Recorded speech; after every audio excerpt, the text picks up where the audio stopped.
আসসালামু আলাইকুম। দেখেন আলোক দিয়া কামার বাড়ির মোড়ে এই ছেলেটি সাইকেল মিস্ত্রির কাজ করে। যে বয়সে স্কুলে যাওয়ার কথা ছিল সেই বয়সে এই ছেলেটা স্কুলে না যেয়ে উনি এই গ্যারেজে কাজ করে। তো তার জন্য একটু আপনারা দোয়া করবেন, যেহেতু লেখাপড়া তার হয়তো মাথায় ধরে না, তারই জন্য হইলো এই কাজ শিখতেছে।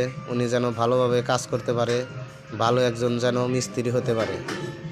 তো এই ভিডিওটা সবার মাঝে ছড়িয়ে দেন, আপনার ছেলে পেলে বউ বাচ্চারাও যেন দেখতে পারে যে এই এতটুক ছেলেও কাজ করে খায়। আর তোমরা কেন কাজ করবা না, কিন্তু লেখাপড়াও তো ঠিক মতো করো না। এইভাবে বুঝাইলে হয়তো বুঝবে। আপনারা শেয়ার করে দিবেন, এই ছেলেটার মাধ্যমে যেন আপনাদের ছেলে মেয়ে শিক্ষা পায়, ওরা যেন স্কুলে যাতায়াত করে, লেখাপড়া যেন ঠিকঠাক মতো করে। তো ভালো থাকবেন। আসসালাম।